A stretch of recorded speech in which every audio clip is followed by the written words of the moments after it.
watching at home, once you play a card, it goes to the back of your deck and you will draw it again after playing 4 more cards. So Pato is really specifically trying to play the cheapest cards in his deck to get back to those Inferno Towers. And that is what we call the cycle. All right, Skeleton Army being played down. There's 2 Mega Minions and a log coming across. We'll take down the Skeleton Army, an Ice Spear onto the Miner, and this might be a big opening. That's a really healthy Expo. Oh, there it is. Locked on the tower with 3 seconds left. The log is going to reduce the health of that crossbow blade just a little bit, and I think it's not going to be enough. Wow. Fireball. There's a rocket. There's a rocket in his deck. Oh, there is. That's right. Ender has a rocket. He can fire. He's going to win the game on this rocket here in overtime. Not have been better spent still on the left side after all. But we will not see the answer to that question until moments later. The nice thing about switching to that Expo over to the right side is that it takes away the opportunity for your opponent to be like, oh, I'm going to play a Hog Rider now, right? Like, I'm going to try to sneak in some of that stuff because he's immediately having to react to the Expo. I think Killer Whale might have just gotten baited right there. He used the lightning on the Inferno Tower, but the crossbow wasn't out on the field, and now Killer Whale needs to find himself cycling. And if Ender can take down this Inferno Tower, and he does, there's no lightning in hand. There it finally is, just in time. That was so dangerous. I think Killer Whale almost just got... The important thing is, look at the Elixir difference here. Killer Whale is actually significantly further behind in Elixir, which makes it hard for him to react to a lot of this stuff. Ender's able to play with 1 or 2 extra troops on every attack in order to supplement it because he was ahead in Elixir, and that's really paying dividends now. Oh, the log is enough to take it down. Just a little bit of chip damage every little time. Ender, after he pushes the log across the other side, takes down the Inferno Tower and gains little bits of advantage. Where's the card to defend? There it finally is. The Ice Golem, the timing for Ender is immaculate right now, and I feel like Killer Whale is playing straight into Ender's hands. And one of these, if that Inferno Tower can ever lock on, it's going to be very, very deadly, but it just seems like he's not able to quite get it. Cycled into the archers, and that's going to help Killer Whale defend. I think he's stabilizing a little bit more. I think this is the first time in a long time Killer Whale is going to have an opportunity to actually play a Hog Rider. Oh, not with those Expos. The deck is such a fast cycle. I mean, look at that. 2 2-cost cards, 2 3-cost cards, and a 1-cost card are coming out almost every single time that Expo comes down. So even with only 10 Elixir, he can usually have not 1, but 2 supporting cards for the Expo. It's interesting. Ender this time did not choose to play the Skeleton Army. He's going to get it here. I think a pre-fire log would have been perfect in that situation, but no, he doesn't get value off killing the Skeleton Army and helping the Hog Rider get in. But it's actually getting dangerously close. Ender seems like he has a lot of health on the tower, but it's a lot less than it really is because Hog plus Lightning does a ton of burst damage. Right. And he's looking to get it low enough that he can actually fireball. If he just locks onto the tower in any way, just a little bit of damage, he might be able to fireball his way to victory, but there's a good amount of skeletons. Oh no! Oh, there it is! Oh no! And the fireball is enough to close it out. What a huge lock! Ender eliminates Killer Whale. Now yes, big arrows, but the Knight is not going to do too much damage. It's coming down to the wire now, and we're getting into the crossbow hole of just cards being played over and over and over again, and it seems like Ender has continually secured momentum advantage here. The crossbow is doing a lot, down to 300 health, and I think this might be it. Oh my god! Ender wins to take the finals from Marcel P. Those 2 swings are really critical. That Expo is already significantly less deadly than all the other Expos we might be seeing because it took half of its health before it ever fired a shot. Ninja Mini P.E.K.K.A. took it down in 1 fell swoop. Good defense on that Expo. The challenge for Lozano is, even though it's cool enough that your opponent, will play an expensive Inferno Tower, you have to actually kill the Inferno Tower after, because if you let it sit there for too long, your opponent does get to cycle back. It's possible he has another Inferno Tower ready to go. There it is. He's got the Ice Spirit to assist the Hog Rider in this push, but the Mega Minion on top will make sure that the Hog Rider doesn't get enough damage onto it. Question is, during this time that the Inferno Tower is burning out, can another Hog Rider be played right as it leaves? There's already been at least 2, 3, 4 cards. He should have Hog Rider back in hand now. Yep, there it is. And I think the cycle for Eric as well is pretty solid, but the Hog actually jumps onto the Expo rather than the tower, and I think that was very intentional by Lozano because he knew he was running out of options to defend the Expo. Wow. It's coming down to the wire now. And that shows how deadly Expo is. I mean, even with most of its health gone, it did, what, 500 damage to that tower? It's significant. Ice Golem traded with Ice Golem.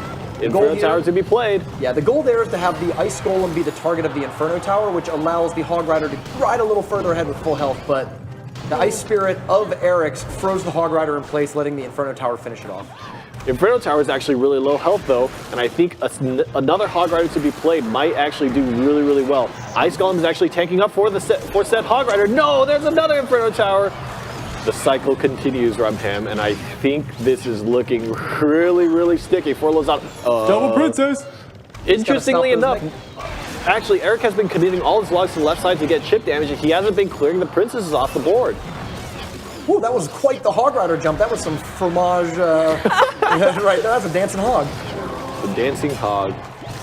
Dancing hog. Dressage, just the word. Dressage. I had no idea what you were going for there. There's a fireball. Nod my head. Pass a turn. I would not imagine why you would want to use your Ice Spirit on an Inferno Tower just randomly in the middle of nowhere. Probably just a cycle, get out of his hand. Yeah. Maybe the next card that was coming up, he knew he wanted to have in his hand to get it down. I like Eric, though. I think Eric is also setting up for the same situation, the Expo to defend the second Expo. I mean, it sounds weird because it seems like that's a really intricate long-form strategy, but when you know that it's not going to be easy just to play an Expo by the river, you have to go to your plan B. And I think plan B in this case is, whoa, look at that! Or just shoot the princess from across the board. Oh man, and that was actually really interesting. The Ice Golem exploded on the Mega Minion on Trainer Ruben's side, and that allowed the Mega Minion on Eric's side to actually win that duel. The Expo did not need, actually he didn't need to fireball that tower at all. He could have just let the Expo shoot it, but I don't think he realized the long range of that Expo. And here we go, we see why they would set up. That Inferno Tower, but by the time it starts attacking, was already at half health, almost solely to the middle Expo, keeping it away.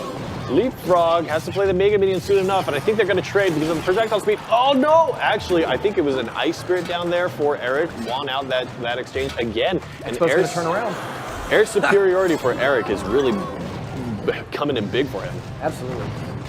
But Rubens is able to get in some damage here, even though might be a little worried here about that Expo on the right side. I think he feels comfortable that he can use a rotation of Miner and spells to take down that left tower and at least push it into overtime. I'm actually super interested in the fact that Eric did not choose to use the log on the Skeleton Army in that situation. I feel like he probably could have gotten a lot of damage if he just chose to do that, while Trainer Rubens had to commit Elixir on the left side to trade towers. Well, now he doesn't have to worry about it anymore. That left tower is down. Oh no! Lock on.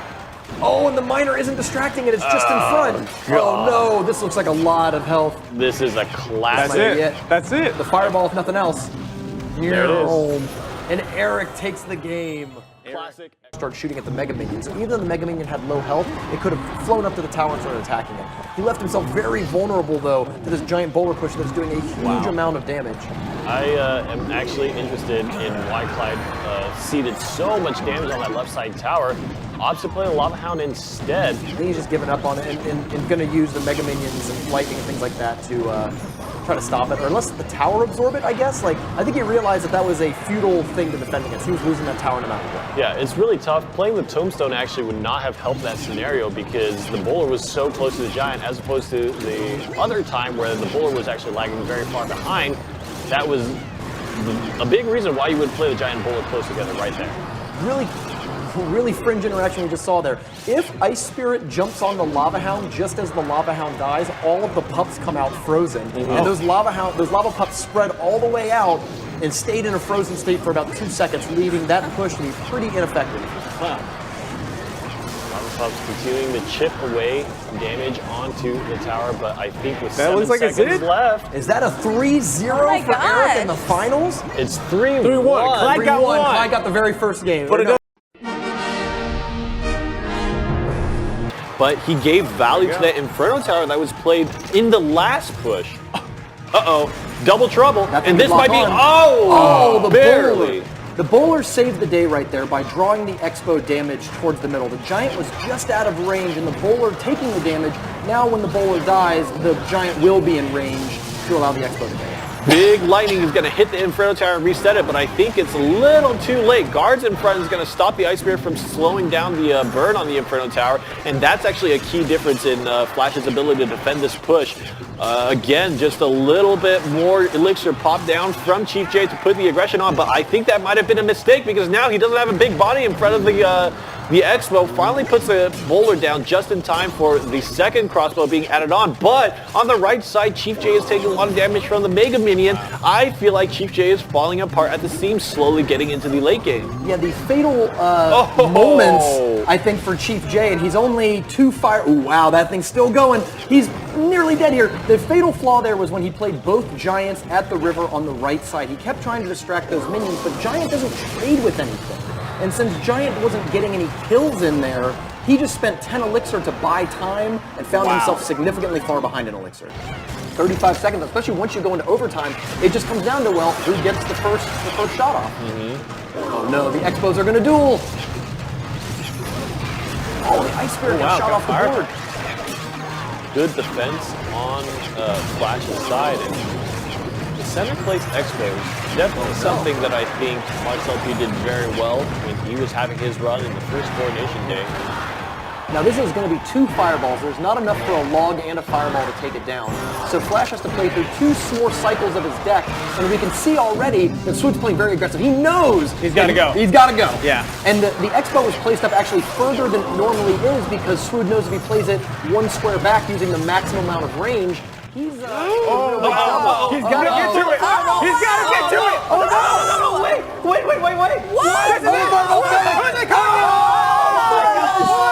Takes it just in the He gets a good amount of damage, and that's a pretty big opening for Usopa. Obviously not. How did he? How in the world did he know? How often do you see pre-fire miners? That was amazing.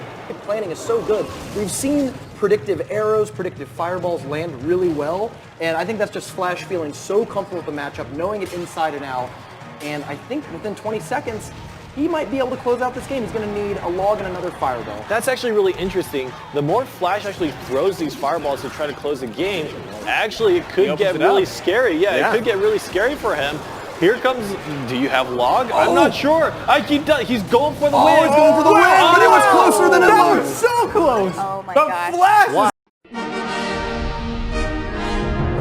Despite the fact that Backstab dropped 2-3 elixir drops to try to stop it. That is the most orderly filed line of skeleton armies I've ever seen. Those were like going on a field trip. You know, for Madeline. Yeah, right? They had the responsibility buddies. responsibility.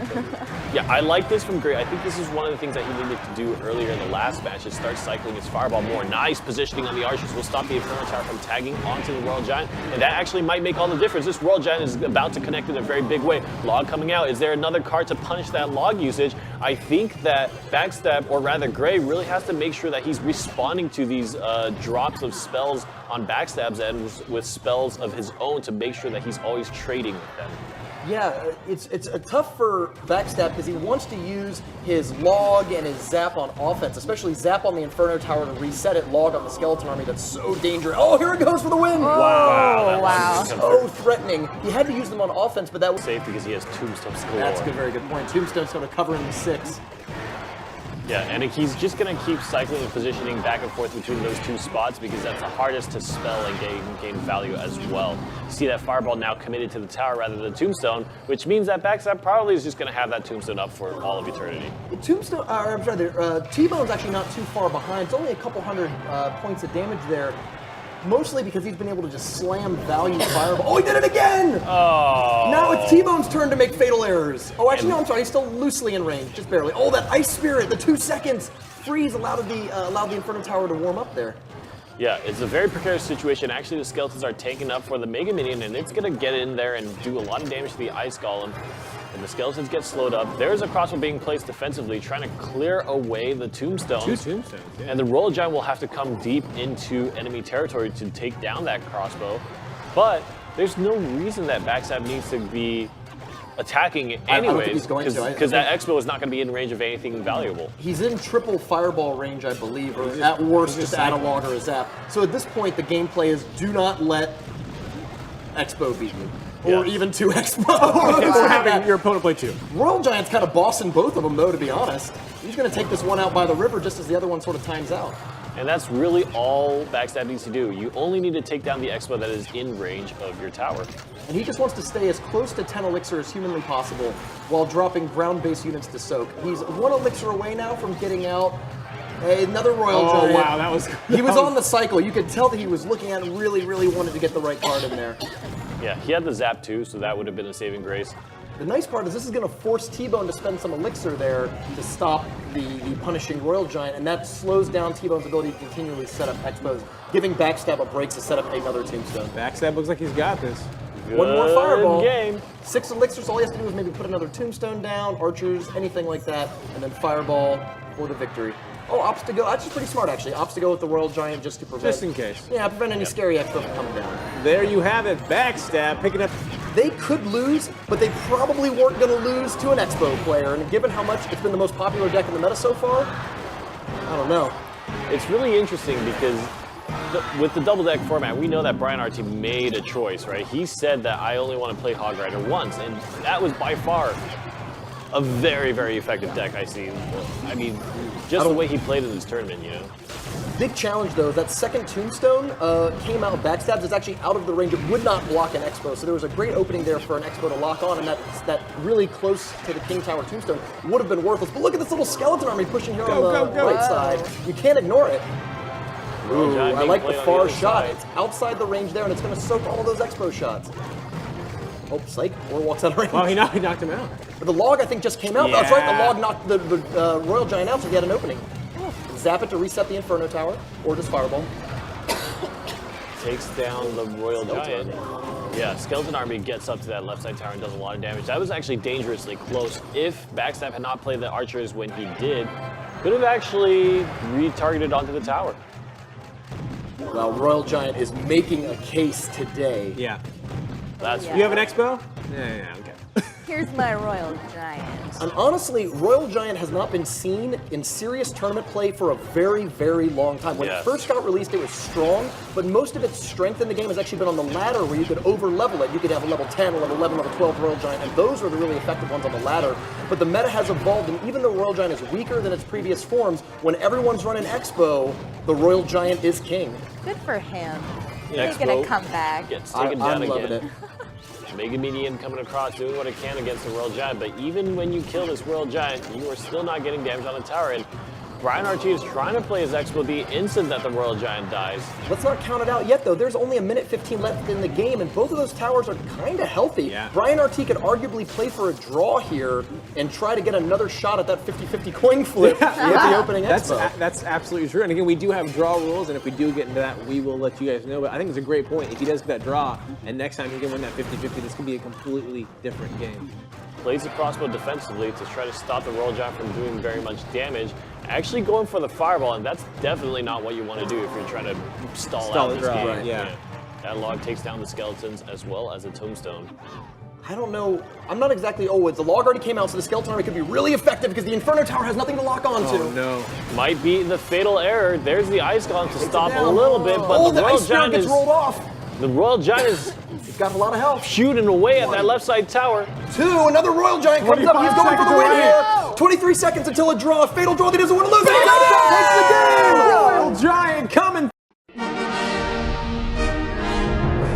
To have right at the opening moments of the game. There's a moment to do it if there's any.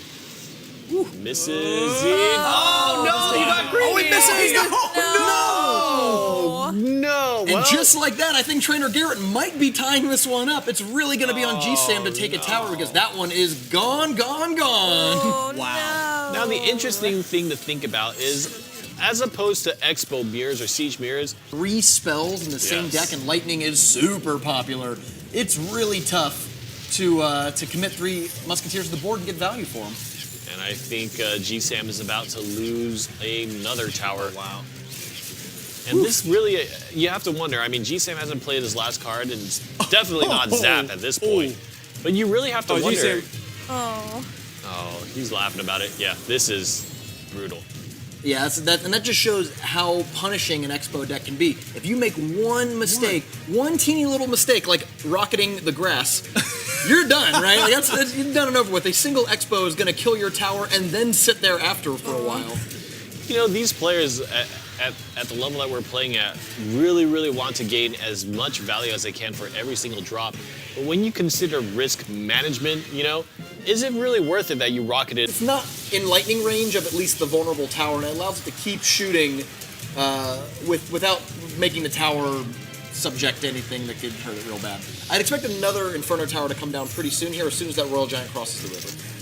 Yeah, there is the Expo, and I think that tower is definitely in Fireball log range, and that's really going to be Trainer Garrett's win condition here. Wow. Ice Golem is going to hold up the Mega Minion for just long enough, and sure enough, Trainer Garrett going to roll his way to victory. There And it is. think about get a chance to put the Ice Golem in front. It's one of the best things you can use to block an Expo. Tries to play the Skeletons, but too late. And I think it's that slight difference in execution that's really going to keep Boom in this match. He did play a good Expo for his first Expo dropped, and I think he's going to be able to replicate that now in double elixir time. He's going to be able to cycle his Expo pretty fast, but it all comes down to whether he actually wants to handle this push first, or...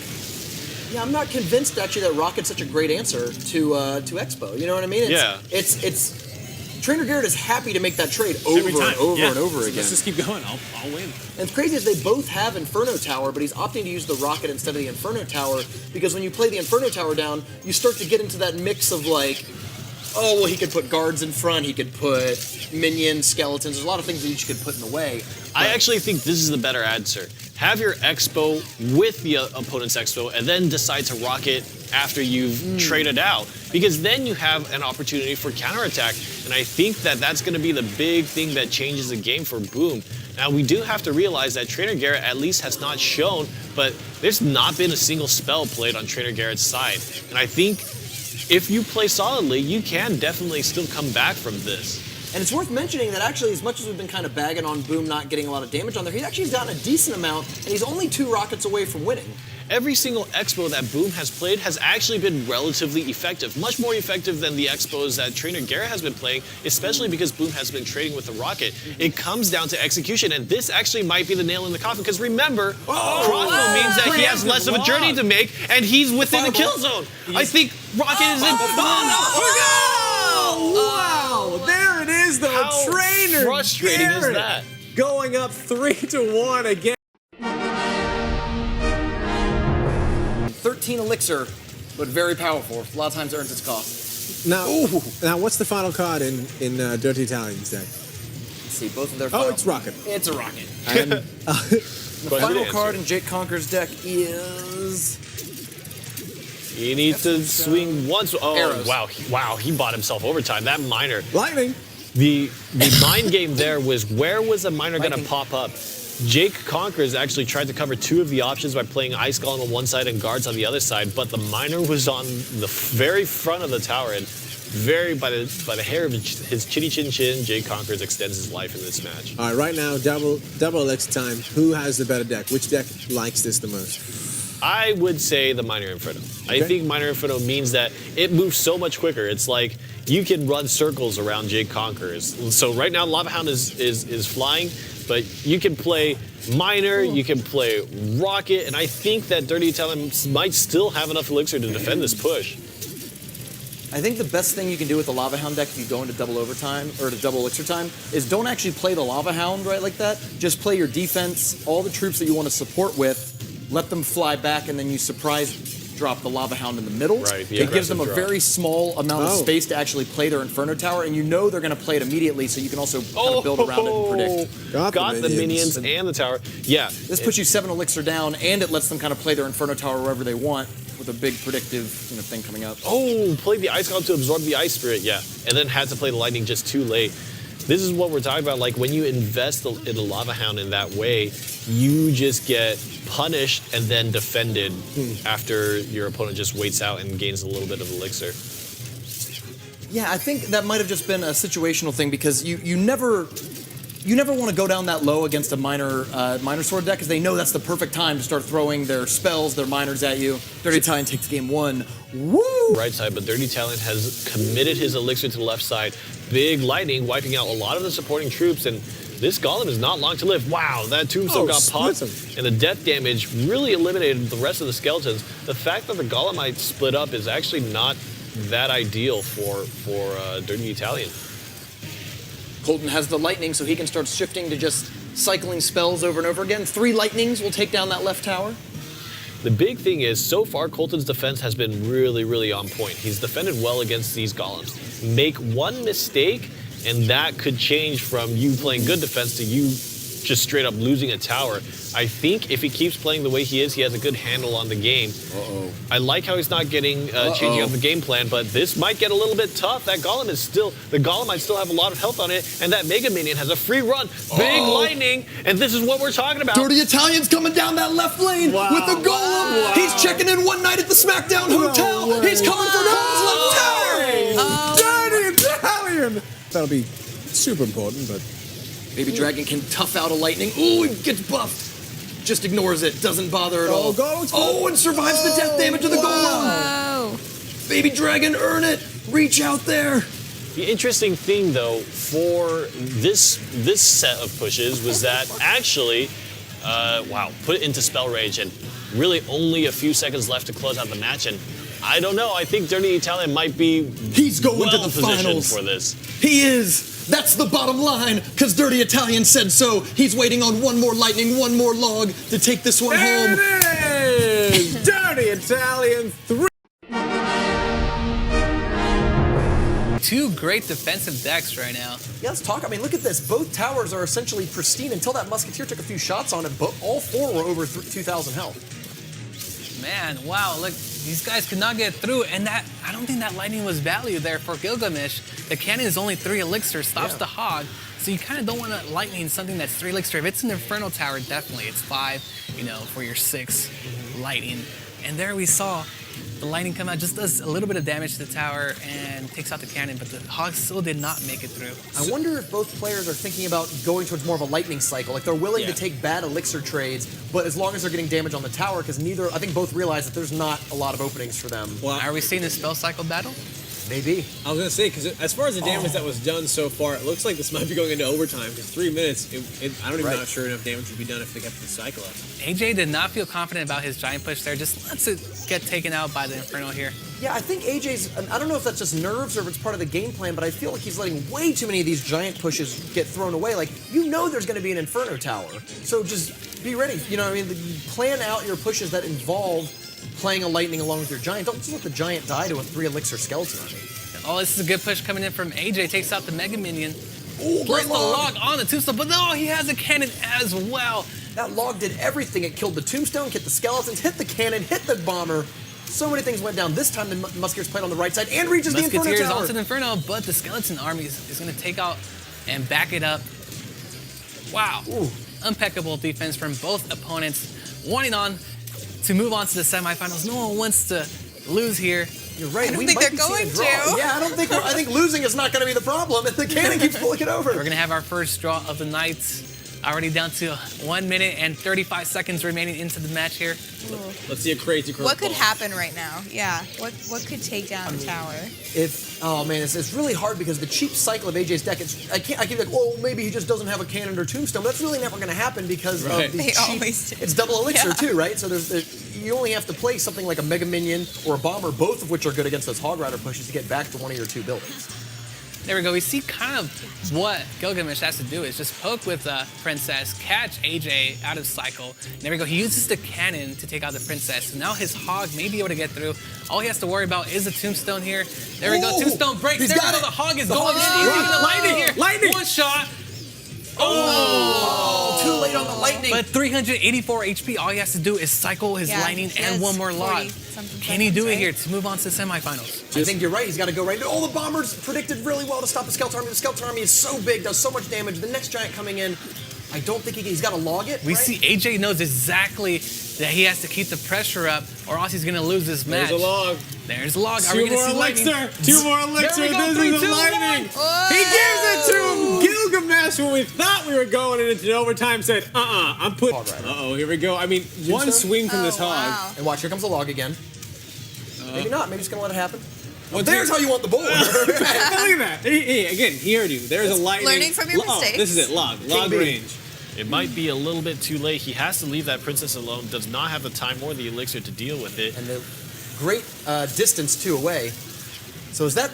That's it. Yeah, That's it. I think that's it. That's going to do it. Gilgamesh, Red and Alpha is moving on. Actually on the Princess and the Inferno Tower, but he opts to take it on the damage instead. Or take the damage on the tower instead. And then, of course, the log helps chip. and that Musketeer survives from the last one and is still there helping out. I think that thing's only going to get one shot. Well, value. Now, see, you see where the Giant Bowler deck, by playing defensive, playing a very control stance here, is starting to get better. Yeah. These are both kind of beatdown decks, but the Bowler deck can play the control role.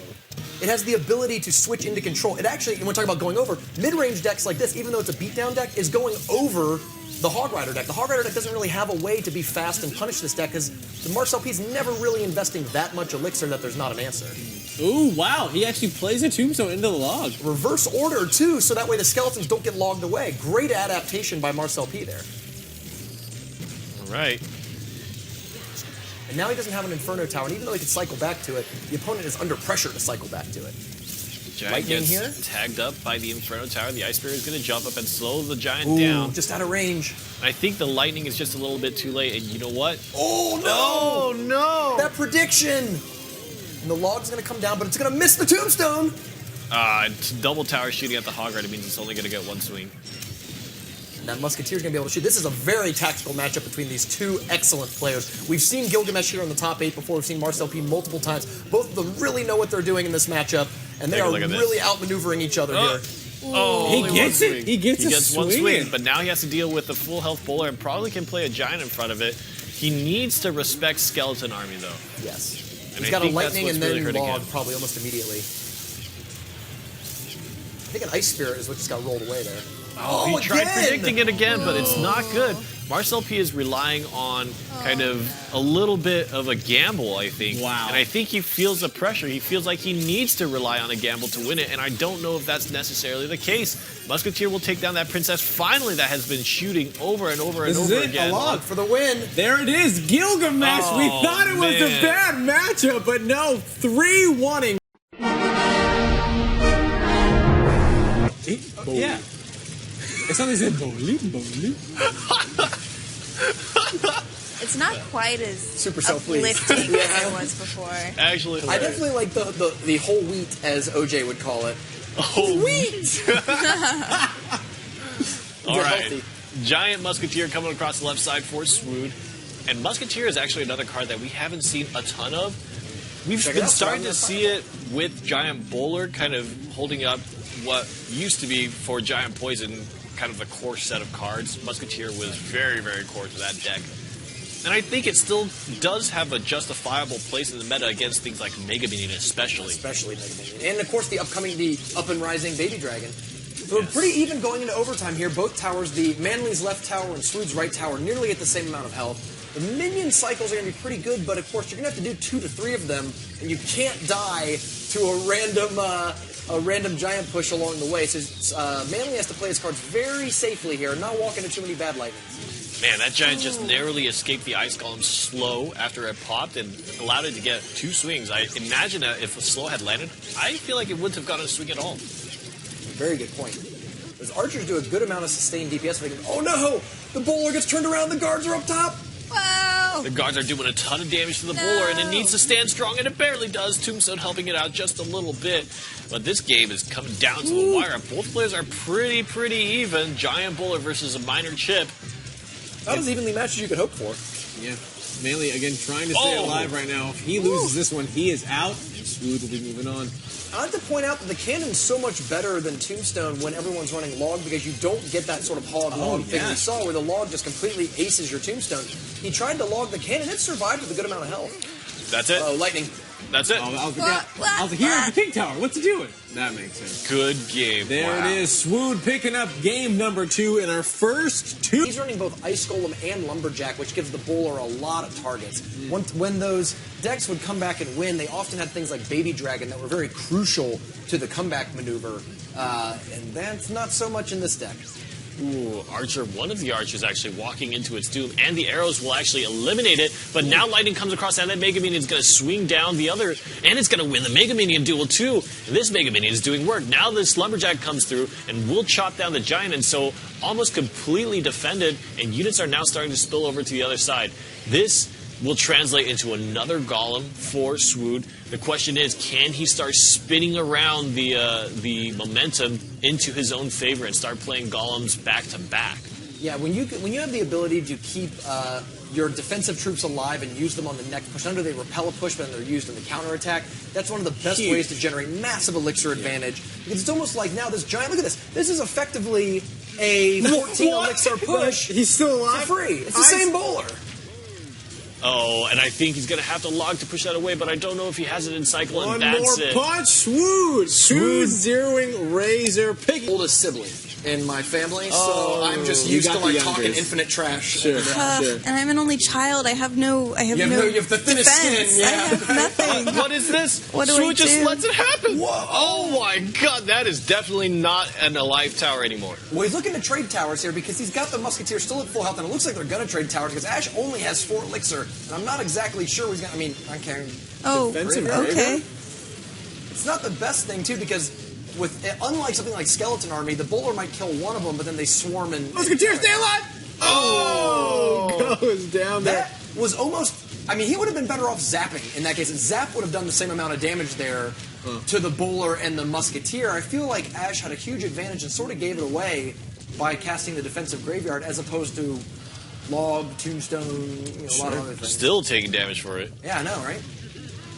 So you going to try to 3 crown? That's a pass. Crown Brace. If a giant gets played aggressively on that right lane, I don't know if Golem can be fast enough to actually take down Swood's King Tower 2,000 health. He needs to sit back and defend, try to stay alive here, and gain a little bit of an elixir advantage. That's a thing you could do. Here's what's crazy. We just hit double elixir. All of this happened Yeah, that was before crazy. double elixir. Oh, no. It's too late. The log. Whoa. Just like that. Swoon not only finishing out the very different cards than a lot of the other giant decks that we're seeing. His second deck is also a giant deck, but with Valkyrie, Mirror, and Furnace. Here it is. Here comes the graveyard. What are you gonna do It's spooky. Oh, no. my gosh. Stop the pain. Stop the pain. Oh, no. Oh, my God. And the skeletons are still, they're having an after party. Oh my goodness. I love Okay. Graveyard so much. Okay. It was in my store Saturday morning. Oh my goodness. Oh my goodness, I've You been using it ever invested. since. I invested 40,000 gold, never left my bank account quicker. Oh, man. Just like that. Tower gone. Crown Tower almost to half HP. Yeah. And the skeletons are kissing there at the river. And oh no, Giant's in the way. Bomber is an interesting pick. It does actually so much damage, but it's very, very weak itself. It seems like AJ prefers Bomber in place of the Archers. It's the same thing. They cost 3. He's got cannon. Whoa. Is the tombstone going to be dropped afterwards? We'll have to see. There's a lot of troops here on the field. Those arrows actually wiped out so much, and only 2 archers remain. But how do you turn this momentum around? With 10 seconds left, I think AJ is going to fall. Yeah. Even He's using it. graveyard. It's a skeleton party. Wow, that Musketeer's is never Oh my moved. God. that is So zombie many survival. skeletons. Again, I Uh-oh. He was trying to block the tombstone that wasn't going to come up. I was under the impression that Ice Golem back there was sort of a bait to see if he would hog ride, and then you still have 8 elixir to defend with. But instead, Jewish Panda just actually dropped the golem, right? And then might have All hurt right, him. Ice Golem against the graveyard. The Mega Minion is a lot actually of going to going on. lose. The Mega Minion loses because the graveyard attracts it, and now the graveyard is able to connect. wow. Wow. I actually think Chief Mystical should hide the Archer drop until the graveyard comes out because He cycled again. this might be a 3 crown, and I think this Ice Golem is. Oh no! Hold on! Wait, that's too many skeletons. Hold on, Chief Mystical. You're not out of the woods yet, and I think that Jewish Panda comes from behind. What? Fireball? No, wait, does he have? There's no, log Jewish zap. Panda has log zap. Those 2 combined will do it. Go. Zap. Graveyard No, is no. such a dangerous card. Oh, wow. I mean, we talk about being high risk, high reward. We saw both in the same game. Yeah, there it is, the log. There's the zap. Jewish Panda getting a 3 crown. I think. Mega Minion long enough to keep the Inferno Tower alive. There's a big lightning, but it's not going to actually hit the Inferno Tower, and so that's the only damage that's going to come out onto Jewish Panda. But again, Pretty impressive. it's tough to find an opportunity for Jewish Panda to counterattack because he has to rely on the Expo, and there's the Golem to match. What Jewish Panda doesn't realize either is that he was actually behind. He went from being even in elixir to being behind by 3 after a lot of those exchanges. He had to spend a lot more elixir to stop these golem pushes than than his opponent was spending on the attacks. And the final card in Jewish Panda's hand again is Rocket, correct? Correct. And there's actually been some decent rocket targets, but he just hasn't really gone for it. Like these archers with the baby dragon and the mega mains, like maybe you can rocket and get a decent amount of them down, but hasn't decided to go for it yet. He needs to clear the board and drop his next Expo. What you can't do is get to the point where Golem is cycling as fast as your Expo, right? Yeah. That's just not going to be a winning moment for you. Inferno Tower gets dropped. That it's on the might ice be in golem, lightning though. range. I think it is lightning. Yeah. Yep. Needed to play it one square over to the river. He could have waited a little bit longer, I think, just for the sake of letting it heat up a little bit and then lightning it, but worked out all right. Interesting. So this is a scramble, not the most elixir efficient defense. There's another golem. Has to cycle to a second Inferno Tower. Here's the downside. Lightning's going to come out again, and that Inferno Tower's going to be dead and out of cycle. I think he needs to cycle fast to the second Inferno Tower got it back in hand now. and then play the Golem over to the right side tower is, I think, the winning move. Oh, yeah, there it is. Ooh, double Inferno Tower. Okay, wow. Actually, the Golem does actually take the bait. Here come the 596 skeletons. health left. And he He's knows starting it's the over. rocket. I don't think he can stop that. Now, He can survive one more lightning. but if he you're can right, a somehow lightning log make- will survive. Yeah, if he can make it to 2 more rockets, he might actually be able to pull this off. It man. depends on Coming the down to a last play. spell cycle right He's now. traded the lightning with the rocket. He needs to play the log now. Oh, it's 40. Play the log to cycle. I actually my think God. Jewish Panda can Oh my make God. it. He needs to No, play but elixir rocket's efficient. way slower than lightning. No, they're the same elixir cost. He can actually do it. Light log. No, but I mean travel time. Okay, Travel time. Travel time. It's in the air. What? Where's the What are you lightning? doing? What am I doing?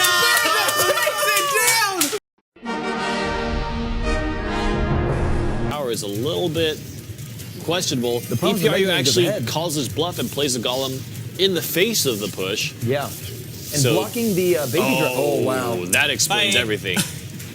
That really does explain everything. Log is not on the table either, so that Golem gets taken down. Meanwhile, there's Log for EPRU, and I think he's won out this situation. I mean, archers do good damage, but not good enough to stop this Golem from getting a River single Golem. swing and exploding. I think Middle Sky is going on tilt right now. That River Golem was not very good. There were so many support troops already there that you just gave away a lot of elixir. And I think he was doing that trying to block it, but Ate the Yeah, basically did nothing. EPRU I think has played out the situation perfectly. Yeah. Interestingly enough, EPRU is going to play a Golem in front of his tower this time. How do you clear the board? And it's going to be lightning. Only one archer remains. Oh, there's got to be something better than a golem right there. I think you'd rather have the tombstone. Maybe you didn't have it cycle. Oh, no, and it didn't pull. Oh, it got Straight pushed to to the the side by the other Golem. So Middle Sky's Golem was no actually too way. fat. It pushed EPRU's Golem to the right and gave it a straight shot at the tower. Really have to be careful with your positioning. That tombstone. It's going to. Wow. Whoa, EPRU with the fake out. That. This is the way this matchup plays out because really it's the player who can use the collection of his cards that's really going to win it. Goblin Barrel is just a part of the whole. Yes. Wow, so we were wondering what the key play was going to be there, and it turns out the key play was Minion Horde at the river to defend against a princess. Not something I think we would have predicted. Yeah, Inferno Tower just being popped down just because there. And wow, where's that B? Dolomites making it. Sends in the cavalry to try to get some damage on that tower. Oh, and it pulls it back. What a minor play. Oh, it's like why in the world And did there's he no do log. that? There's no log in hand. These Goblin Barrels are going to town. Wow. Oh, that's a tower gone right there. What? EPRU. Expert positioning on the miner. That's why you like that incredible. goblin barrel. That's why I love me some Goblin Barrel. There are actually so many.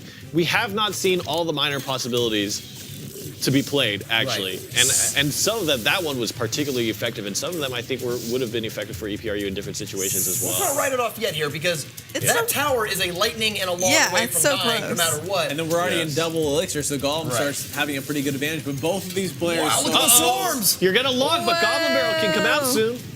You're right. and the Minion Horde's still There it alive. It is. Wow. But when there's 2 towers activated, There's it's that actually tombstone. very hard to justify. Gets a few good pokes off.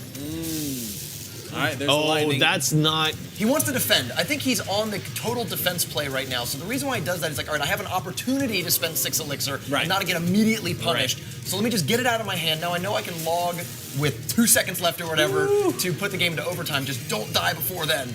In this EPRU situation, almost exclusively EPRU must play Goblin Barrel with Miner, otherwise it will be incredibly ineffective. And the Ice Golem there is getting a good counter there. Why? Ooh, lightning again. Oh, because he had the log. I see what you're Yes. saying. He doesn't have the option to do it. Ice Golem, great prediction. EPRU makes a slight mistake by playing the exact same placement on his miner twice in a row. Princess is getting so close to splashing the tower. Oh, not quite though.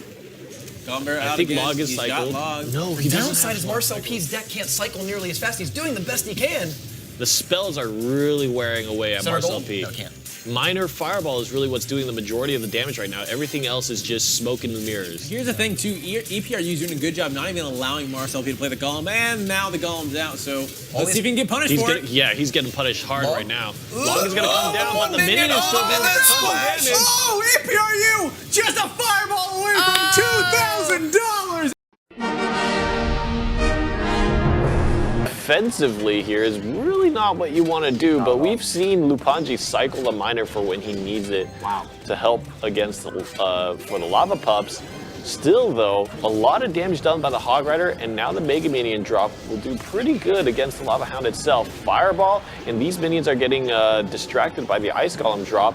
There's no more troops on the board really left to defend this, and I think that's a tower to Lupanji. I agree.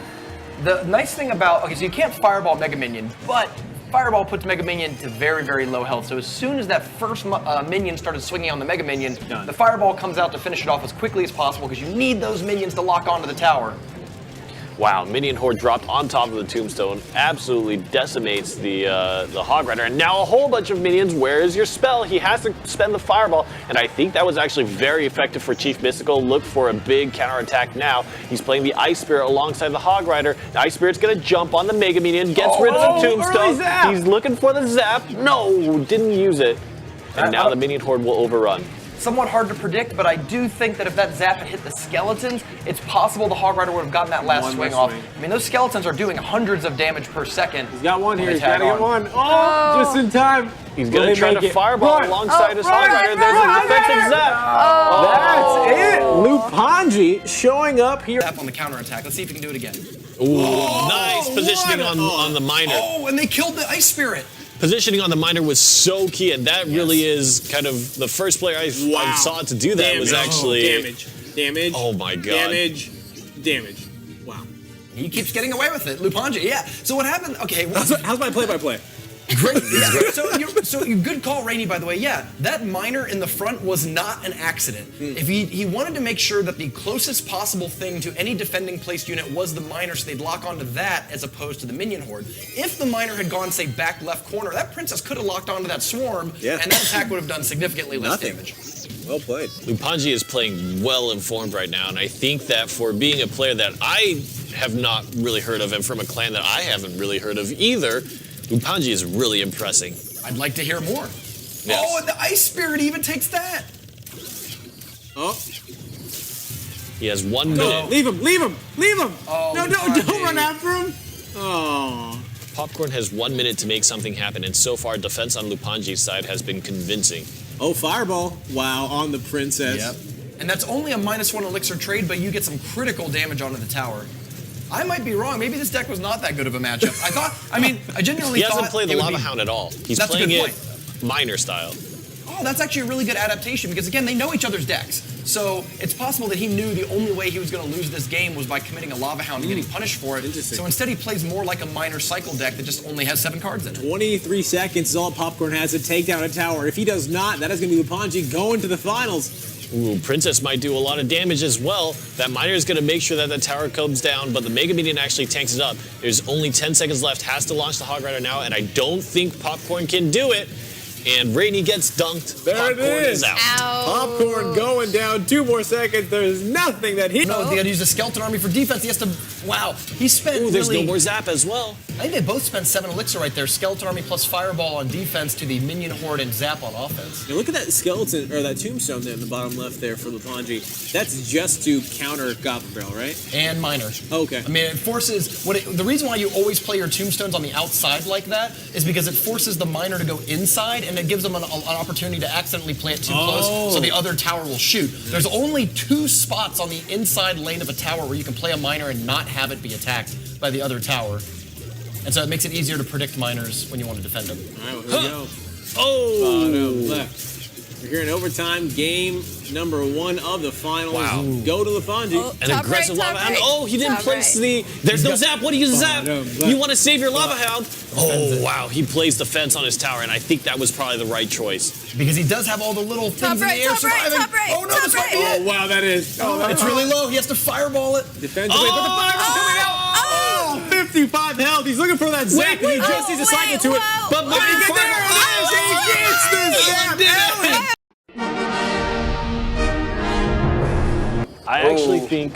Oh wow, he chooses to defend. He plays that because at the exact moment, Minion Horde's out of the hand. And that's one of the things They're still coming. They're still coming. It's still party time, guys. There it is. Get a couple hits. The final. I love it. The final, like you said, eventually they will slowly overrun the tower. Here comes the first Goblin Barrel. No, my Oh, game. they get a stab. And the fireball. Hey, every stab counts. It's the cycling, right? You get hit by a fireball, you get hit by a stab. That's what my grandma said. Every stab counts, son. Every stab counts. your grandma What was your grandma teaching you exactly? Thanks, Grandma. Christian comes from a very hardcore household. Oh my goodness. Oh, what is even happening? There are so many little bodies. Now that's the thing you're the most afraid of, is something like Minion Horde can actually completely prevent a graveyard from doing damage. I believe with all 6 Wow, attackers. look at how desperate and still took damage for it and still is going to get fireballed. I mean, That Ash hurts. has to be careful. Because again, That one is tower goes down, exactly and that is it. Fireball. Is it? I actually wouldn't even do that because Fireball would 100% kill that tower. It's 229 is the health of the Fireball, so it was Exactsies. You're kind of risking it. So you're better off actually start going for the other tower because if you go into overtime, you have a lead on the second tower. But it looks like overtime is not happening. Middle. Archers are off the field. If he wants, he could always get graveyard on defense. And the other opportunity there. Double graveyard. Whoa. And the archers that are so good at fighting him are actually locked. Oh my God. Oh no! Look at how many Oh, skeletons they just that keep is. coming. And I think it might be it for that tower. Just like that. My Middle Sky prediction, right in the picking up an garbage early can. one. Ice Golem's leading the way. Leading the There way, it Ice is. Golem. Oh! That death damage is a little wider. I mean, that looked cool, but what really sucks is that Derek is about to take a graveyard to the face. Right. And that's Super because sucks. he has to spend 6 elixir on the right side to defend it. That is 6 less elixir that he has here in the last 10 seconds of the game to try to pull this out. And it looks like Derek's going to drop the first game. Derek got shut out. Now, Middle Sky's alternate deck is the Goblin Barrel deck, right? Correct. It's going to be very interesting to see which deck Derek chooses to match up against. He has to rely on the Ice Spirit, Minion. Fireball's here. but I don't think it's going to be in time. This is one of the benefits of Minion Horde defensively. It does so much damage so quickly. That's right. You're not worried about it. That's Oh, true. ooh, great. His miner was not predicted perfectly. Now the Ice Golem's going to push it away and retarget it. Oh wow. Inferno Tower? No, going to use Skeleton Army. And Zap was used defensively, so it can't be used aggressively. Fireball misses. That's actually really dangerous because he used Zap and Fireball. This and double elixir means that the cycle can go really quick. Sure. Interesting enough, we are now into overtime. The next tower that goes down will decide our my winner. gosh. Middle He's got Sky it again. a lot lower. You can zap him. wow. The Ice Golem explosion plus a zap kills Minion Horde. Oh, but the Zap is used. What do you Fireball? The Skeleton Army in front with the Goblins in the back. But Middle Sky is splitting so much damage right now. It's really, really hurting. Yeah. Miner played successfully, but he needs to play defense. Not enough elixir for the Inferno Tower, just barely in time. But that Inferno Tower will not hold. Has to play the Skeleton Army, and if Brian Archie had the read, There's the zap. This Hog Rider's getting. that really just saved him. He has one more opportunity. Zap Fireball, I don't think is quite enough to take it down. Just short. Yeah. So this is all down to one opportunity. So if you're Middle Sky, you are not going to want to let Brian Archie This have is any so sort Oh of my dangerous. gosh, it's so close. This is so dangerous. He's trying to set up for it. Look at this But go! it's not Come enough. on, it keeps hitting. Fireball goes through. And the tower, look at that, it's not The there. princess has to shoot through the Inferno Tower. Oh, the Goblin Barrel's gonna You zap have it. to get He's going to do it. He gives the wall. Looks like Middle Sky is going to. It's an Expo deck and you don't want to leave yourself too vulnerable. Ooh, the old Ice Golem graveyard, and this is probably the fastest that graveyard can get. Maybe if you use Miner instead, but the fact that Ice Golem only costs 2 is kind of the slimmest way you can try or make a good attempt at having graveyard be effective, but gets shut down pretty easily still, and Top Notch, I think, is really winning off the back of great graveyard defense. Wow, he's got it on the tower. Goodbye. thanks! He's like, thank you. Wow, Ice Golem. So, Right. there it is, ladies and gentlemen. If you haven't played Expo or seen it before, that is what it can do when it sees a tower. Yeah. Look at and go, and go, and go, and go. And that tower's done for, yeah. Nice. Maybe survives? Oh, this is the final shot. final shot. It just goes, explodes, and then done. I mean, 2 times already today, we've seen graveyards stab people in the back because it costs so much. Right.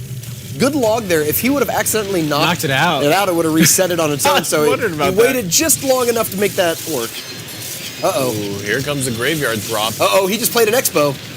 Oh, he was able to get the minions out, but with the 6 elixir investment into an Expo, that could have betrayed him. Will the Expo turn around? Yes, it would, but I mean, you see how bad Expo is at fighting tombstones. You want to take your chances against Graveyard with it? Sure. There's just so many units in front, and again the Expo locks onto the tower. Double Mega Minion. It's worth mentioning that the Baby Dragon Lightning variants are much better against Expo, because of course Lightning can shoot it as well as Baby Dragon up in the air can start splashing on it and the other troops around it. Everyone kind of forgot about Expo. They sort of just began to ignore it and started playing these Golem decks that were built to beat other tank decks, to beat other big slow decks, and that's a perfect opportunity for Expo to come back. Graveyard's not good against Expo. You know, like, some of these cards in the deck are not that strong against Expo, and a really strong siege player. Now, that's made it pretty tough. Good placing on the Golem, making sure that it can continue to tank up for the Expo, but will get melted down by the Inferno Tower. Actually, the Zap comes in at a key moment, lets it survive a little bit longer and do good damage to the Expo, and I think the Expo is going to be pretty fully mitigated at this point. So now, like Lava Hound, when Golem explodes, if the Expo was tagging onto it, is there a brief moment where there's nothing to target and the Expo will then target a tower? That's a good question. I want to say yes, except that there's almost always something behind the golem. In that case, there's the Ice Golem next to it. Sure. All right, well, here we go. It makes sense, though, that it would be like that, unless unless the, for whatever reason, the Expo has like a slower targeting something or other, right? Yeah. All right. Oh, look at the graveyard. Oh, it hit the King Tower. Oh, no! Oh, he procced it. That could spell death for Colton's deck, because now all future graveyards have to deal with. Oh, that's so true. The King Tower. Like pre-archers. Yeah, Like archers are now just there. Yeah, I played Graveyard. That's a tough card. Now remember, the draw rules are in effect, so this one Expo could have just won top notch the game. The fact that that was too far back. That doesn't reach the tower. It's an oops. Oh, you even call it the oops. Well played, Romam. Oopsie doops. Oh, well played. That was just, he's just defensive. He's It is, thankfully for Top Notch, his opponent played into it. Like, his opponent just as easily, if he would have noticed that was too far back, could have just played the Golem behind the King Tower, a rare luxury against Expo decks, is that you usually don't get to build up your big pushes because... Good point. Yeah. Oh, well, there we go. Graveyard's up, and then we see the King Tower firing away, happy as can be, and everyone down. Oh, but that's some good damage. That one might catch up. Now there's Fireball and Log in Top Notch's deck to try to swing the tower health favor into his court in the last few moments, this last minute of the game. And it's really starting to matter because we might go into another draw. It looks like exactly where we're going. Wow. 12:29 on Top Notch. Colton W 83. 45 seconds. Here we go. And again, these two faced off in the King's Cup. This is so close. It's within 120 hit points. Every HP matters here. A single Graveyard shot should be played here. I don't think you would. I don't know. I don't know if you just spell cycle, but he's slow. Oh, no! Oh, what are you gonna do with that? It's not quite in Fireball range, but the minions clean up the graveyard. Zap being Top Notch might get his revenge. Oh, that looks like it's exactly revenge. Good game going through. A log on its way in, and there it goes. Top Notch doesn't even need to take it. Back to, I want to say, Coronation Day 3 or so. There was, if you go back and rewatch it, there was. Oh, no, it's locked on. Now this might lock on as well. Oh, wow. Look at this, the training going on. It looks like Top Notch is just a little bit ahead there of B-Rad from some previous damage. The thumbs up given. A Mega Minion coming to support, but it might be going down. There's a little defensive one, and the Fire Spirits! Oh, it lives! Oh no! Wow, that's amazing for Top Notch. He actually takes down B-Rad. B-Rad unfortunately was not able to take down Top Notches. But don't forget, this is where Rocket comes into play. Sure, yeah. But speaking of the defensive Expo, now Top Notch is switching to that. No, he's not. He's going for it. He's going aggressive right off the bat.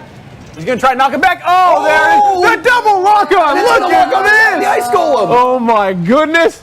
Not making it all the way through. A lot of what's going on for both these players. Expos, ladies and gentlemen. Like deja vu. Expos. I've never seen a more exciting Expo match in my life. And it's actually locked on for a couple shots. So many Expos. Top Notch just not letting B-Rad have a single moment here. 30 seconds left. Rainey, what can B-Rad do? Oh, that's right. B-Rad tried to predict it. He tried to go for it, basically. Like he thought, oh no. That's crazy. He's like, all right, you want to play an Inferno Tower? Like, fine, buddy. He's like, I can stall for 15 seconds. And that's all Top Notch needs to do. He's 10 seconds away from taking home $2,000. It locked on again. B-Rad is going to be going down here in the finals with second place. The reverse sweep. Taking home $500, but that. All right, see if another lightning comes down. Ooh, 2 tanks, no Mega Minion in sight to deal with it. He's going to have to zap it probably to reset it. Yep, there it is. And he goes onto the Valkyrie. Man. And he's going to make short work of that. Now, there's skeletons are the other problem. Wow, actually does lock onto the Golem Knight. And that Inferno Dragon did Two actually do Lava Hounds. That's really great because this second Lava Hound will be able to move really close to the tower. Oh, the arch. Oh, it lived again! Oh, no! We're going to see it! We're going to see what happens! Oh, there it is. Mega Minion ruining all the fun. If only, man, I wish Odyssey was on it and just lightning the instant that Mega Minion dropped. Oh, that definitely would have been the game right here. But still, Odyssey looking great right now. 11:53. Now the Lava Hound just popping. Still some defensive units backing it up. Yeah, good amount of damage. Has lightning in hand, so is actually not too concerned with trying to replicate that push. Can probably find some way to justify lightning out that tower, but we'll still have to play pretty hard to make it work. A second tombstone and Log is out of the picture right now. No Inferno Dragon to be seen. And maybe those minions and Mega. Oh no, the perfect for red there. The red Mega Minion locked on the blue one. Oh, the Lava Hound. The double Lava Hound is the way to go, and it looks like this single Lava Hound now has a clear shot towards the tower. It's close enough to get some lightnings going. Yep. Okay, Lava Hound does wet noodles worth of damage, but he only needs to get it to 340 or so. And that's maybe 3 or 4 spits left. He can even log it too. I mean, D is not taking damage at all. He's gonna lightning it. I love that. He lets Lava Hound get the. So he could have been even further ahead in Elixir without that. Yo, Inferno Dragon down. First time of the night. But Inferno Dragon doesn't get removed by lightning. Not true. Not true at all. Not true at all. Save the Inferno Dragon. It actually oh my god. It survives with 17 health. That's right. The Inferno Dragon just narrowly escaped Doom. The Mega Minion was so close. We've seen wow. Look at all these dragons in the air. Nice use of the log. Will eliminate a lot of the skeletons. Inferno Dragon locked onto the giant. We'll be able to melt that down. 4 legendaries. That is a very healthy Lava Hound on your tower, and you are very scared of that. The Bowler also will get removed. Just such efficient trading. Oh, he's still Inferno alive. Dragon lives. Oh, he's gonna go. Wow. Oh, that is it. Locked on. Inferno damage to a tower. Right as overtime's about to hit, and that is good. It heats up pretty quick, and mine doesn't have a lot of hit points, so. Yeah, I think the problem is when it comes down to when it gets to the point where you can't let the miner get 1 or 2 swings off, and you only have something like an Inferno Dragon to drop, that's not helping you either. Yeah, advantageous here for Odyssey is that the Inferno Tower came out, but now the Lava Hound is approaching it, right? So if he either drops the minions in front or just lightnings it right now, maybe you can play another Inferno Tower. I think he's got it in cycle, yeah. Good thing to also know, Inferno Tower longer range than Inferno Dragon. Yes, definitely, much longer range. Let's see if another Lava Hound comes out at the river. Like, I wonder if that's the plan, is to, like, try to outcycle it. But his deck is so cheap. I mean, Princess, Zap, Miner, these are all really low-cost cards that make it hard to catch someone out of cycle, you know what I mean? Uh-oh, but here we come. And now if an Inferno Tower comes down, we've already got the Inferno Dragon to lock onto. Backing up lightning. Wow, he's saving it up. He's only at 3 elixir right now. He needs 3 more. That Zap did a really good job. Oh, the Inferno Dragon just can't make it through. Oh, wow. And I think if I'm Odyssey, I'm starting to get a little stumped here, right? Like, I'm not exactly sure what I have that can get through that tower. Definitely let the Princess just shoot on the left side for a while. You can ignore her for the most part. Yeah. Great minions on the side to cover for any Inferno Tower placement. The Inferno Tower is so close, and the minions did so much damage. Lightning goes down. But there's no miner in this deck. We'll see if it's nice use of the log. The Princess would have been key. Right before, but there's lava pups. Wow! But look at how much damage is done onto the tower already. It's getting really close to spell cycle range, and your spell is lightning. Every single HP point matters right now because the next tower to go down will declare the victor for $2,000. Ooh, and he's just cycling. He's doing it. He's going just for gonna it. defend it. That might be the undoing of Fireball. Odyssey, though. Oh, wait. All right, so he's still in tank. He just has to get one. The counter push for Dark Force was not enough to justify. You gotta go now, Dark Force. The raid is all over. 6 elixir is all that Odyssey needs. He's trying to put high health structures next to his tower to prevent the lightning from happening. Oh, that's smart. That's absolutely right. Oh, it's not gonna be enough. Not high. That being said, we are now in overtime. 2 minutes remaining, and Gray is up in Towerden. The bowler will immediately lock onto the Expo, and that's actually to the favor of Gray. Good use of the log to actually retarget the bowler, but I think it's going to get one more roll. No, doesn't quite do it, and this Expo is going to lock on. No, there was still the Tombstone. Mega Minion duel, and it looks like Gray is going to win that out, but again, he has nothing resembling a counter push of any sort. For the first time, Gray has a little bit of an elixir advantage here that hopefully he can parlay into some sort of comeback. The towers are actually closer than it looks, despite his graveyards not being very strong. I have to think that if his early graveyard didn't activate the King Tower, he might be in a position to spell cycle him out for the win. What's going to be super important is if Gray can have a healthy bowler actually make it across the bridge. So far, his bowler has been dramatically weakened by any number of things, Expos, Inferno Towers, Mega Minions. All these drops have been weakening the bowler, and he just needs a solid tanking body for the graveyard to build up troops. You're so right. Like King Tower is great against that. Correct. Yeah, it's making that card very questionable as a pick. I agree that I almost question if it's even worth playing. Yeah. Yeah. Like, or rather, would you be better off just playing Graveyard against the Expo or something as a way to distract it and then try to go for some sort of bowler-based victory? Well, this can't end in 50 seconds. I think it might, though. Look at that. It's a lot of damage. Mega Man good. He's also slow, so he might. Oh, he's gonna survive. He's gonna take it down, but 251. That's a fireball and a log right there. Fireball and a log. Yes, sir. There it is. The There's first. the fireball. And step 2, the good game. And here comes the log. It's gonna be Gabe, what's up, guy? Coming in here and taking So worth it. 3. Wow, so much damage there. Will it be worth it if he loses the whole tower? I think this is an interesting trade because Gabe, what's up, guy, definitely wanted to save Elixir to make sure he had a big push, and he's gonna take this tower. But he also gave a lot of damage on his left side tower, puts it in very reasonable lightning cycle range, and this game could very well go to 1-1. If Gabe, what's up, guy, had done that same line of play, but it was in overtime, Gabe, what's up, guy, would have been in a very good spot, but now it's still questionable. I think this Giant's going to take down the tower. Oh, absolutely. Yeah, we're definitely going into overtime now. The question is, now what deck do you think works better? In overtime. It's probably the Giant Bowler deck, right? So that might have worked out for Uzumaki. So, and the point that I was trying to make is, it actually might have favored Gabe, what's up, guy, to make a couple of quote-unquote bad plays to actually purposely throw Elixir at that push to make sure he didn't take any damage and save up for another day where he could push all in sudden death. In sudden death and then close the good game point. out. Good point.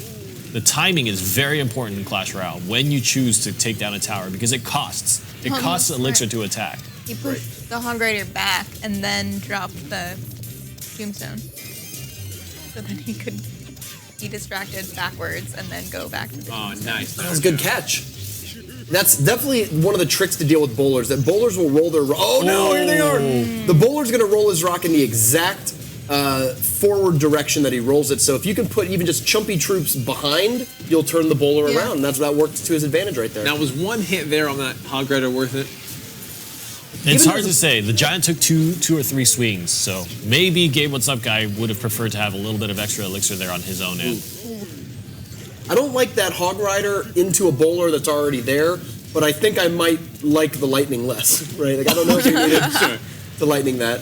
Oh, great Tombstone right there. Oh, the arrows was just a little bit too early, and the Skeleton survived, and that Giant is going nowhere after that. Neither did the Mega Minion, too. The Mega Minion was locked onto by the King Tower. The bowler's still alive, though.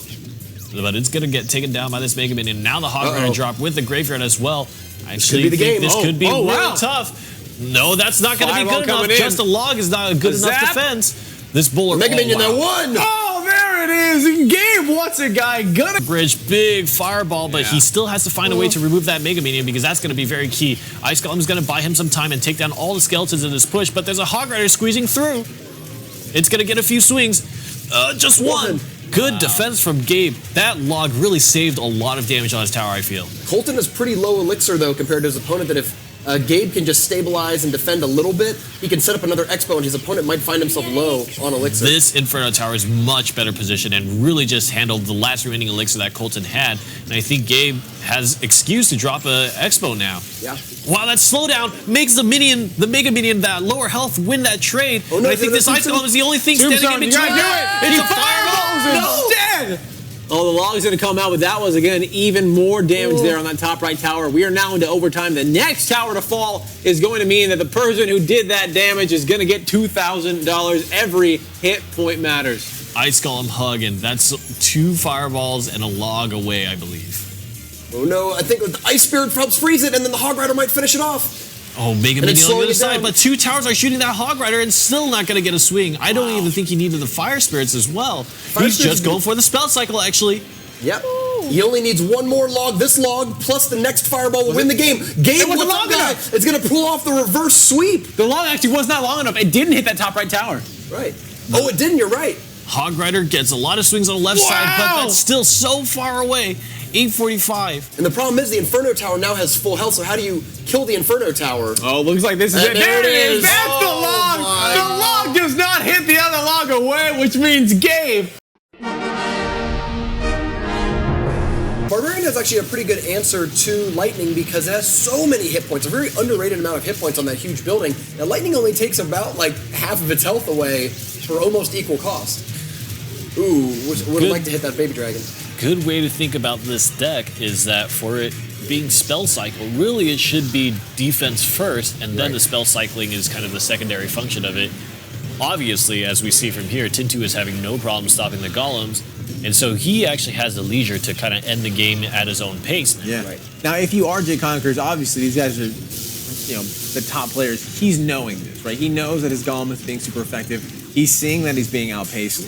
What do you do to mix it up? Because if you just continue like this, you're going to lose. Ooh, the last 2 Barbarians pop out just in time. If that a little more damage had been done and those barbs hadn't come out, this could go very differently. Yeah, I think that Jake actually, I don't think he thinks his golems are ineffective. He's just trying out different lines of play to make it work. Okay. So we saw him last time lightning the Barbarian hut and the tower. Didn't really work out. This time he actually lightning the 2 Barbarians and I believe the Mega Minion at the river and allowed his golem to actually make a good connection with the tower. It's interesting because in many ways, this is kind of like the Golem deck is acting kind of like the Expo deck that we've seen before, really. If you can't get your Golem to the tower, there are no other cards in your deck that really do the big damage for you. And so you're stuck in this situation that seems very one-dimensional. Here comes the Mirror Lightning. There it is. 10-2. Mirroring the... And you've got to spend even more and more troops to kind of keep it away. The thing that is disgusting is or rather Tintu definitely has another Barbarian hut in hand by now. Good point, because he's played a couple of Play Now he it. definitely does. Yeah, I want to see just huts everywhere. Just the field littered. Bring back Goblin Hut. He's just going for that damage there on the right side. A well played coming out there from Mal. Oh, the hut is about to dissipate. There Yeah, it needs is. to play the hut close. Oh, what a great fireball. You're hitting the tower, a bunch of Barbarians, and the hut itself.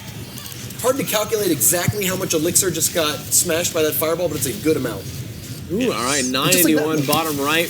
102-0. It's a race. Yeah, They they're are going for already it. in the race. I mean, there's nothing really special about Mal's deck once you get in double Elixir time. It's not like a Golem deck or something like that where suddenly you've got Right. this amazing new just thing quicker. you pull off. It can just do its cycles a little faster. Right. But Tim 2's deck is actually able to cast these spells offensively to chip the towers down and then recover that elixir quick enough to defend. Now every time. Slowly but surely, Tintu is actually catching up. And remember, he only needs to have about 500 or 600 health before he can double lightning it down. Wow. Oh, you're right.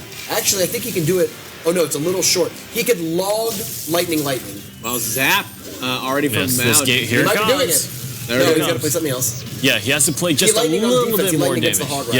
Yes. But Oh, what are you going to do with this one? Oh, Look at this that's push. tough. Oh, that fireball's not actually going for that big No, he's army missing coming down. completely. I think he's very willing to let that left side tower just take damage because he knows that won't he's going to die, lose on the die. right side. Or will There it it is, not? a good game. He is going down on the tower. Locks on, and he's This'll not be it. locking on the Expo. Oh, Is he gonna do it? Is he gonna do it? There it is again. And every single time, just a little bit. Now, do you think he's in that spell cycle range? Is this about 900 damage? Get another Expo yeah. up. We've already got the Another Inferno Tower Expo. to Yeah, guard there it for a few goes. seconds. Oh, the bowler comes up just in time. Ice Spirit will slow it down. The Mega Minion is going to help clear out those regular minions and extend the bowler's life here. But I think he's going to need to start throwing a few spells. No, actually, enough damage done. Good positioning on the archers. Just a little bit. Even if he's only getting 100 or so in, it's worth it. Oh, man, the Miner just popping up a little too late, not tanking for that Mega Minion. That could have been a really good chunk of damage. Another Expo maybe is being set up here. Actually, Mango's taking the Elixir advantage lead again, though, so he's got to be pretty careful with it. That's a great placed Inferno Tower that ends up, oh, these two are going to kill each other. We won't be... Oh, wow. Yeah, that other one started first. Yeah. And because of the nature of the damage ramping, if even if you're only a second or two ahead, that it can mean 300 damage, 400 damage. All right, so Mango now staying alive, and it looks like 10-2 is starting. Yeah, now he just needs 2 fireballs. And Mango's now or never. Let's see what you can do, or 10-2 will be making Reddit Alpha. Needs to be very careful while he's cycling to not leave himself open to big counterattacks right now, because he's not quite there, I think. One more still needs a log and a fireball, but he's still at risk because Miner pops up. Yep. He's still at risk. Looking push right here. A spell is going to be super important. Fireball, the guards are still coming in. The guards can do a lot of damage very quickly. The good game's coming out, but the fireball's in the air.